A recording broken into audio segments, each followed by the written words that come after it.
ராஜாவுக்கு உனக்கு என்ன குறை? சுவாமி, என்னையோ பாக்கித்தான் என்றீர்கள். அந்த ராவணாதி ராட்சரன் அனைத்து தேவர்களையும் பிடித்து படாத பாடுபடுத்தி யூட்டைப்படுகிறான். தேவர்களாகிய அனைவரும் என்னிடம் வந்து முறையிட்டார்கள். அடியனால் என்ன முடியும்? அதனால் நாங்கள் அனைவரும் ஒன்று சேர்ந்து தங்களை நாடி வந்தோம். இதுக்கு தாங்கள் தான் உதவி செய்ய வேண்டும் ஐயனே. சிந்தா குலமினி உயர்ந்தேடும் சிந்தை கனிலே சிந்தாவருதமே வைதா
தேவர்களே, அந்த ராவணாதி ராட்சதன் அழிவுகாலம் நெருங்கிவிட்டது.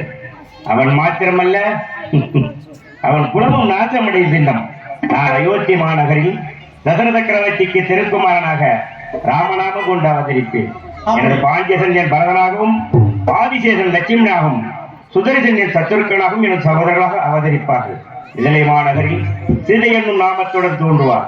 அவளையே மணந்து அவளையே காரணமாக கொண்டு அந்த கொடிய ராட்சதனை அடித்து தேவர்களாகிய உங்களை நான் துன்பத்திலிருந்து நிவர்த்தி செய்கிறேன்.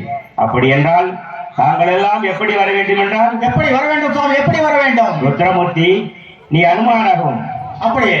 சூர்யா, நீ சுக்ரீவனாகும். அப்படியே. மயா, நீ நரனாகும். அப்படியே. மற்ற வானரங்கள் எல்லாம் தேவர்களாக பிறந்து மலைவலயத்திலே சஞ்சரிப்பீர்களாக.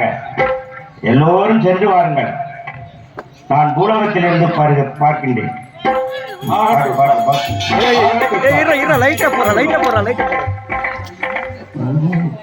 சொல்றேன், நானே சொல்லுவேன்.